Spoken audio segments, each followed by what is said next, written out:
மாணவர்களே, இந்த அருமையான நாளிலும் நம்முடைய தேவனாகி கர்த்தர் நம்முடைய ஜெப வாழ்க்கையில் எதிர்பார்க்கிற காரியத்தை குறித்து இன்றைக்கு நம்மோடு பேசி நம்முடைய ஆவிக்குரிய வாழ்க்கையை பலப்படுத்த விரும்புகிறார்.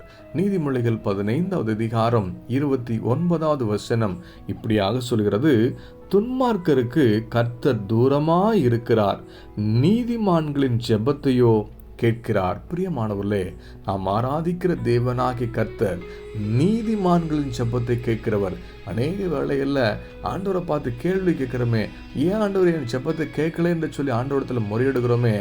நமக்கும் ஆண்டவருக்கும் இடையில இருக்கிற ஆவிக்குரிய வாழ்க்கையில அவர் எவ்வளவாக பிரியப்படுத்திருக்கிறோம், அவரோடு கூட இருக்கிற ஐக்கியத்தில் நம்ம எவ்வளவாக தேறி இருக்கிறோம், அவர் விரும்புகிற வாழ்க்கை நம்ம வாழ்ந்து கொண்டு இருக்கிறோமா என்பதை ஆராய்ந்து பார்ப்போமே. ஆனால் ஏன் நம்முடைய ஜெபங்கள் கேட்கப்படவில்லை என்பதை நம்ம அறிந்து கொள்ள முடியும். எலியாவை குறித்து வேதம் இப்படியாக சாட்சி கொடுக்கிறது: அவர் நம்மை போல பாடுள்ள மனுஷன்தான். அவர் ஜெபித்த போது வானத்தில் இந்த அக்னி இறங்கினது என்று வாசிக்கிறோம். ஆனால் முதலாவது எலியா ஜெபிக்கும் போது தேவன் பதில் கொடுக்கவே இல்லை. எலியா எப்படி ஜெபித்தார் தெரியுமா?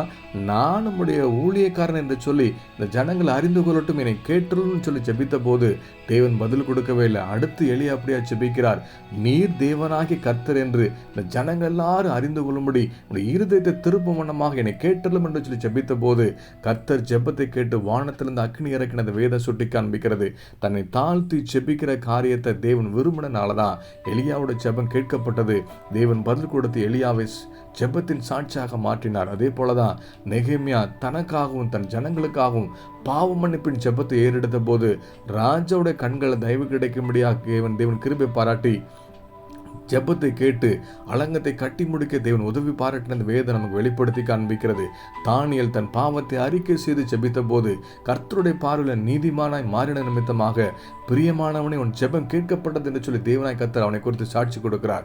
நம்முடைய வாழ்க்கை தேவனுக்கு பிரியமா இருக்கும்போது, நீதிமான்களை நாம் மாறும் பொழுது நம்முடைய ஜெபமும் கேட்கப்படும். நம்முடைய வேண்டுதலுக்கும் விண்ணப்பத்துக்கும் தேவன் பதில் கொடுத்து நம்மையும் சாட்சியாக வாழ வைப்பார். இந்த வார்த்தையை விசுவாசித்து நீதிமான்களை மாற தேவ சமூகத்தில் ஒப்பு கொடுப்போமா? நம்முடைய ஜெபத்தை கேட்கிற தேவனாய் கர்த்தர் நமக்கான காரியத்தை செய்ய அவர் உண்மையிலோராக இருக்கிறார். இந்த வார்த்தை விசுவாசி தேவ சமூகத்தில் ஒப்பு கொடுப்போமா?